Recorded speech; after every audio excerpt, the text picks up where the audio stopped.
The Northern League matters to me because it's grassroots football. I think it's the key to this area's success. In the days the likes of Jackie Milburn, in particular, we used to be able to produce footballers from the bushes, from the trees. I think it's an age-old saying. They used to, go down the pits, and then if they were good enough, they used to be able to play for Newcastle United. And that's, things like the Northern League. That's where those players stem from, and it still happens today, not on a regular occurrence, but there has to be that avenue for people to, be able to hone their talents. And it's less common now, but that's why the Northern League is important to me, because if you're not good enough, if you don't make the grade and you can't play for Newcastle United, you can't play for Sunderland, you can't play for whoever, then you've always got that opportunity to be able to go and play for your hometown club.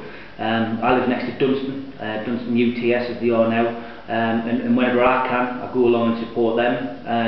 It's a great atmosphere. It's a homely club. I think in the Northern League it's one of the best run. I think they've got a fantastic chairman in Malcolm James, and they're just a friendly club. It's one of those places where you don't just go to watch the football, which of course is the most important thing, but you go to interact with the community, and something which isn't common these days.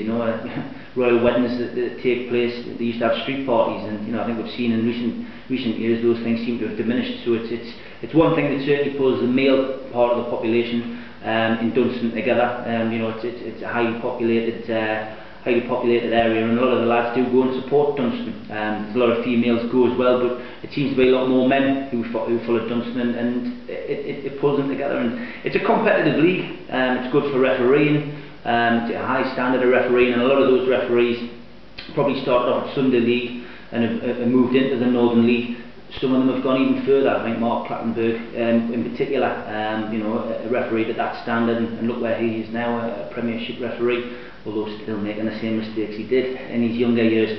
But it's a good standard, and I think it's something which is often overlooked by the scouts. In particular up here, I think it's one thing which needs to be highlighted, that we don't seem to look in our own backyard anymore, which is how a lot of these players tend to get overlooked. I think history's littered with it. Alan Shearer, probably the best example, putting goal at Newcastle United, and then ended up at Southampton before he came back home.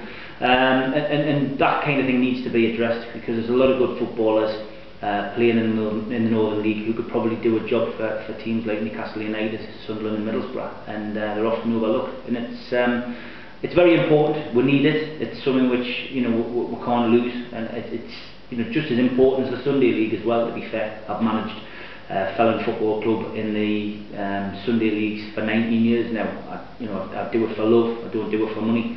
And it's the same as the people in the Northern League. The battle that they face year in, year out to pay the league fees, pay the upkeep of the ground, just to pay to compete in that level is amazing. And to think that some teams manage to do it year in, year out is great, but they need the support, and if they don't get the support, then there's only one thing that can happen, and that'll be the demise of a good standard of football. And let's hope that doesn't happen.